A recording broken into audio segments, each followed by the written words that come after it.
ধরুন এভরিওয়ান, কেমন আছেন সবাই? আমি জয়ন্ত সরকার আবার চলে এসেছি আপনাদের সামনে পোস্ট মার্কেট অ্যানালিসিসের স্পেশাল সেশন নিয়ে। আজ নিফটি উইকলি এক্সপায়ারি এবং সেটি থার্ড এক্সপায়ারি, এবং আগামী সপ্তাহ মঙ্গলবার দিনকে লাস্ট মান্থলি এক্সপায়ারি আসতে চলেছে। তো তার আগে আমরা একটু মার্কেটকে অ্যানালিসিস করে আজকের যে স্টক স্পেসিফিক ভিউ, যে ইম্পর্টেন্ট সাপোর্ট, ইম্পর্টেন্ট রেজিস্ট্যান্স এর জন্য কোন স্টক গুলো আমাদের কাছে পিক হিসেবে চলে এসেছে সেটি নিয়ে আলোচনা করবো। প্রথম থেকে শেষ অব্দি ছোট্ট ভিডিও আপনাদের জন্য নিয়ে চলে এসেছি, কাইন্ডলি একটু চোখ রাখুন। চলুন স্ক্রিন শেয়ার করছি ঝটপট করে আমরা একটু সবার সামনে। প্রত্যেক দিনের ন্যায় আমরা একটু রিসার্চ ডিসক্লেমারটাকে সামনে রেখে আমরা কথা বলি। পোস্ট মার্কেট অ্যানালিসিস বাই আইএলএম, সেখানে আমি জয়ন্ত সরকার একজন রিসার্চ অ্যানালিস্ট হিসাবে আপনাদের সামনে যেটাই আলোচনা করছি, ইকুইটি, ডেরিভেটিভ, কারেন্সি, কমোডিটি বা নিয়ে, যিনি যে কোনো ইনস্ট্রুমেন্ট বা যে কোনো অ্যাসেট ক্লাস নিয়ে যখনই আলোচনা হচ্ছে সেখানে কিন্তু একটা টেকনিক্যাল প্যারামিটার থাকে বা ইন্ডিকেটরের বায়াস থাকে, সেটা হচ্ছে candlestick pattern, RSI, Bollinger band এবং ওপেন ইন্টারেস্ট। মোস্টলি আমরা এগুলো নিয়ে আলোচনা করে থাকি, এবং সাথে গ্লোবাল কিউজ, একটু ব্যান্ড কোডের দিকে চোখ রাখি, ডলার ইন্ডেক্সের দিকে চোখ রেখে সরাসরি চলে আসি আমরা ইউএসডি আইএনআর এবং ইন্ডিয়া ভিক্স এর দিকে ফোকাস করি। তারপরে কিন্তু আমাদের নিফটি ফিফটি এবং তিনটে স্টক এবং একটি অপশনের স্ট্র্যাটেজি, তিনটে কিন্তু মোস্টলি আমাদের ফিউচারের স্ট্র্যাটেজি থাকে। চলুন ঝটপট করে আমরা চলে আসবো, একটু দেখে নেবো আমরা ডলারের দিকে একটুখানি। ডলার কিন্তু আপাতত যে চার্ট স্ট্রাকচার ফরমেশন করেছে, এগেন কিন্তু আরো একটি আমি লাইন আপনাদের সামনেই কিন্তু আজকে লাইভ মার্কেটে টেনে দিচ্ছি, মানে যেখানে ইউএস ডলার, ইউএসডি যেটা রয়েছে।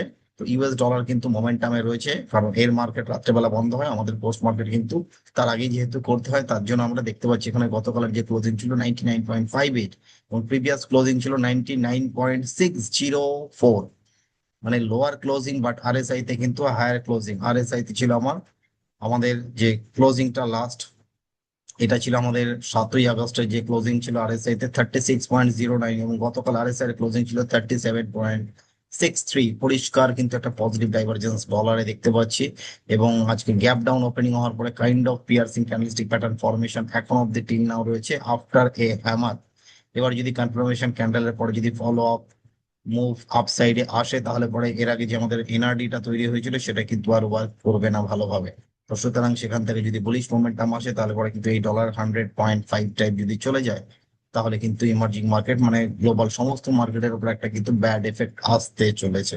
ঠিক আছে, তারপরে চাল চলন কি হবে ডলারে? যদি এই লেভেলটাকে কেটে উপরে যায়, তাহলে পরে কিন্তু 101, 102 যে লেভেলগুলো অলমোস্ট রিচ হয়েছিল, 102 তো যেতে পারেনি, কাছাকাছি গেছিল। তো যদি সেই সমস্ত লেভেলে যদি ব্রিজ করে যায়, তাহলে পরে কিন্তু ইমার্জিং মার্কেটে একটা বাজে এফেক্ট আসতে চলেছে। একটু চোখ রাখবেন চার্টের দিকে। ব্র্যান্ড ক্রুড সে কি করছে, বড় কালপ্রিট। গতকাল সামান্য একটু নেগেটিভ হয়ে তারপরে কিন্তু ব্রেকআউট, এবং আরএসআই 60 ব্রেকআউট হয়নি, ক্যান্ডেলের ব্রেকআউট রয়েছে। যদি ডিসাইসিভ লেভেল $95 ওপরে যদি ট্রেড হতে শুরু করে ব্র্যান্ড ক্রুড, তাহলে পরে কিন্তু আনসার্টেনটি আসবে, মার্কেট কিন্তু ভোলাটাইল হবে, ভিক্স বেড়ে যাবে, পাশাপাশি কিন্তু মার্কেটে নেগেটিভ ইম্প্যাক্ট আসতে শুরু করবে। তার জন্য ফোকাস এখন চার্টের দিকে। চার্ট কি বলছে, চার্ট কথা বলে, এবং চার্টের দিকে ফোকাস করাটাই আমাদের কাজ, আমরা যেহেতু চার্টিস্ট। ওকে, নেক্সট চলে আসবো একটুখানি আমরা দেখে নেবো ইউএসডি আইএনআর, যেখানে কিন্তু দেখতে পাচ্ছি এই কিন্তু ফলের পরে কিন্তু আবার আপসাইডের মোমেন্টাম দিচ্ছে, একটা ডাউন ট্রেন্ডের পরে আপ ট্রেন্ড কিন্তু আবার দেখা দিচ্ছে। একটা মর্নিং স্টার ফরমেশন হওয়ার পরে কিন্তু মার্কেট আপসাইডে যাচ্ছে। মর্নিং স্টারটা অলমোস্ট কমপ্লিট করেছিল তার প্যাটার্ন কিন্তু 6 আগস্ট, তারপরে কিন্তু সেখান থেকে একটা বেয়ারিশ ক্যান্ডেল আসার পরে কিন্তু continuous up trend. India Vicks, সেখানে কিন্তু ভলাটাইলিটি কন্টিনিউয়াস রয়েছে, মানে নিচের দিকে যাচ্ছে, শ্যাডো তৈরি করছে, উপরে এসে ক্লোজ করছে। ইন্ডিয়া ভিক্স নিচে যেতে চাইছে না, this is the sentimental view from India Vicks. মানে ভলাটিলিটি কিন্তু যে কোনো মুহূর্তে যে কোনো দিন কিন্তু হঠাৎ করে বেড়ে যেতে পারে, অবাক হওয়ার কিছু নেই, প্রস্তুত থাকুন, মার্কেটের দিকে চোখ রাখুন।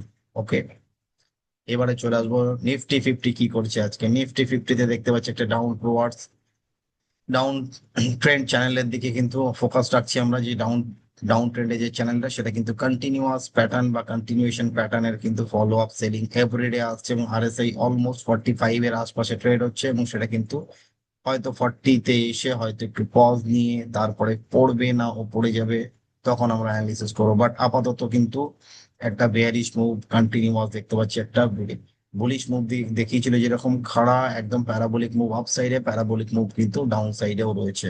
তো সুতরাং যদি এখান থেকে রিকভারিও আসে হঠাৎ করে, কিন্তু একটা শার্প রিকভারি কিন্তু একটা প্যারাবোলিক মুভের সাথেই কিন্তু নর্মালি এসে থাকে। তো চোখ রাখবেন চার্টের দিকে, এভাবে কিন্তু আমরা যে কোনো জিনিসকে অ্যানালিসিস করি। এবারে চলে আসবো প্রথম স্টক আমাদের জন্য যেটি রয়েছে আজকে, সেটি হচ্ছে আমাদের কাছে পিডিলাইট ইন্ডাস্ট্রিজ। তো পিডিলাইট সকলেই জানি যে ফেভিকল আমরা ইউজ করি, সেই ফেভিকলের কিন্তু মাদার কোম্পানি নাম হচ্ছে কিন্তু পিডিলাইট। তো সেই পিডিলাইটে দেখতে পাচ্ছি একটা দারুণ মোমেন্টাম, এবং সেখানে কিন্তু আরএসআই তে মোটামুটি একটা পজিটিভ ডাইভারজেন্স তৈরি হয়ে গেছে। তো পজিটিভ ডাইভারজেন্সটা আমি জাস্ট লাইনটা আপনাদের সামনেই প্লট করে দিচ্ছি। এই হচ্ছে আমাদের ডাইভারজেন্সের ফরমেশন লাস্ট ডে অবধি। তো আজ অবধিও যদি আমরা ক্যালকুলেট করি তো সেটাও কিন্তু অলমোস্ট আরএসআই তে পজিটিভ রিভার্স ডাইভারজেন্স, এবং তাতে আমাদের ইম্পর্টেন্ট সাপোর্ট হচ্ছে 1640, ইম্পর্টেন্ট রেজিস্ট্যান্স 1705, 1740 হচ্ছে আমাদের কাছে ইম্পর্টেন্ট রেজিস্ট্যান্স এবং সাপোর্টের জায়গা। তো সেই অনুযায়ী যদি লং করতে চান, অবশ্যই লং করার একটি দারুণ ক্যান্ডিডেট। তো সেখানে দাঁড়িয়ে লং করতে হলে অবশ্যই কিন্তু ফিউচারে কাজ করলে মাথায় রাখবেন যেন আপনার সাথে পুট অপশন একটা থাকে, সেটা কিন্তু 1660-এর একটা পুট অপশন আপনার সাথে অবশ্যই থাকা উচিত। কারেন্ট সিনারিও অনুযায়ী, এবং সিনারিও চেঞ্জ হলে সেই অনুযায়ী পুটকে কিন্তু অন্য স্ট্রাইক প্রাইস চুজ করা উচিত। বিকজ এখন 1660-70 চলছে যেহেতু আপনার ফিডেলাইট ফিউচার, তো সেখানে 1660 হচ্ছে পুটও ঠিকঠাক entry, okay, for hedging purpose. তো সেখানে দাঁড়িয়ে ম্যাক্সিমাম যে রিস্ক প্যারামিটার সেটা মাথায় রেখে আমাদের মার্জিন অফ সেফটি সবকিছু মাথায় রেখে কিন্তু কাজ করতে হবে। ম্যাক্সিমাম রিস্ক যেটা আমাদের 11,500 রিস্ক আছে, বাট অত অব্দি তো রিস্ক নেওয়ার কোনো মানে হয় না। আমাদের যে ইম্পর্টেন্ট সাপোর্ট রয়েছে 1640, তার নিচে যদি ক্লোজ করে কাইন্ডলি এক্সিট ইউর পজিশন, তাহলে আপনার অলমোস্ট 6,000 রিস্ক, আমি টোটাল রিস্কের থেকে 50%-এর কাছাকাছি কিন্তু নামিয়ে নিয়ে এলাম রিস্কটাকে। ওকে, নেক্সট স্টক যেটা আমাদের কাছে রয়েছে সেটি হচ্ছে অরো ফার্মা, অরবিন্দ ফার্মা। এখানে কিন্তু মার্জিন রিকোয়ারমেন্ট একটু বেনিফিটটা কম পাওয়া যাচ্ছে, বিকজ এখানে যে মোমেন্টামটা আপাতত আমরা দেখতে পাচ্ছি আরএসআই তে কিন্তু একটা পজিটিভ রিভার্স ডাইভারজেন্স এখানেও তৈরি হয়েছে, লাইক পিডিলাইট ইন্ডাস্ট্রিজ। তো সেখানে ইম্পর্টেন্ট সাপোর্ট হচ্ছে 1610 এবং ইম্পর্টেন্ট রেজিস্ট্যান্স 1690 ইনিশিয়াল স্টেজে। তো সেখানে ট্রেডিং বেট হিসেবে অবশ্যই যদি ফিউচার নিয়ে কেউ ট্রেড করছেন, কিন্তু কাইন্ডলি মাথায় একটা পুট রাখবেন যাতে একটা পুট অপশন আপনার সাথে থাকে ফর হেজিং পারপাস। তাতে আপনার 1640-এর put option is the right bet for right current scenario. তো সেখানে আপনার ম্যাক্সিমাম রিস্ক হচ্ছে 12,500 রিস্ক প্যারামিটার থাকছে, বাট মাথায় রাখবেন 1610-এর নিচে যদি স্টক ট্রেড হতে শুরু করে বা ক্লোজ করে, kindly exit your position with limited risk, 50% of total risk. এইটুকুনি নিয়ে কাজ করুন, এবং সেখান থেকে রিওয়ার্ড কিন্তু অনেক বড় রয়েছে। যদি 1690 যদি ব্রেচ করে যায়, তাহলে পরে কিন্তু এখানে আপনি যেটুকুনি রিস্ক দিচ্ছেন তার এগেন্স্টে কিন্তু অলমোস্ট 3 টাইমস রিওয়ার্ড রয়েছে। 1:3 রিস্ক রিওয়ার্ড ছাড়া আমরা কিন্তু কথা বলি না। লাস্ট ফিউচারের জন্য যে স্টকটি রয়েছে সেটি হচ্ছে আমাদের কাছে বাজাজ অটো। তো বাজাজ অটো এর আগে আমি গত মাসে কিন্তু দারুণ পিক নিয়ে একটা আলোচনা করেছিলাম। তো সেই পিক কিন্তু অলমোস্ট একটা বড় মোমেন্টাম দিয়েছে, অলমোস্ট কিন্তু 1,500 থেকে 2,000 পয়েন্টের একটা মোমেন্টাম এসছে বাজাজ অটোতে, এবং সেই বাজাজ অটো কিন্তু কন্টিনিউয়েশন প্যাটার্ন দেখাচ্ছে। এবং সেই বাজাজ অটোতে কিন্তু আজকেও একটি নতুন করে মোমেন্টাম তৈরি হতে পারে, মানে আজ নয়, নেক্সট কয়েকদিনের মধ্যে। তো সেখানে দাঁড়িয়ে একটা বুলিশ ফ্ল্যাগ প্যাটার্ন ফরমেশন রয়েছে। ব্রেকআউট যে কোনো মুহূর্তে উপর দিকে হলে 12,250 হচ্ছে ইম্পর্টেন্ট রেজিস্ট্যান্স, নিচের সাপোর্ট 11,500। এইটুকুনি মাথায় রেখে আমরা কাজ করব, ফোকাস করব। আর লাস্ট স্টক যেটা আমাদের কাছে রয়েছে, ওকে, একটা জিনিস দেখার না, সেটা হচ্ছে আমাদের হেজিংটা। তো অবশ্যই পুট অপশন সাথে নিয়ে যাবেন যখন ফিউচার ট্রেড করছেন। তাতে ম্যাক্সিমাম রিস্ক 9364 থাকছে, মার্জিন লাগছে 35,000, মোটামুটি আপনার 55,000-এর ভেতরে আপনার মার্জিনে কমপ্লিট হয়ে যাবে বাজার অটো কিন্তু এই ট্রেডে। লাস্ট স্টক যেটি আমাদের জন্য রয়েছে সেটি হচ্ছে একটু অপশনের স্ট্র্যাটেজি। সেখানে ভুল কল স্প্রেড রয়েছে আমাদের L&T ফাইন্যান্সের উপরে, সেখানে 311 হচ্ছে ইম্পর্টেন্ট সাপোর্ট। আমরা যদি 340-এর ওপর, 335-এর ওপর যদি ক্লোজ করে এই স্টকটি ট্রেড হয়, end of this expiry 25th, jackpot.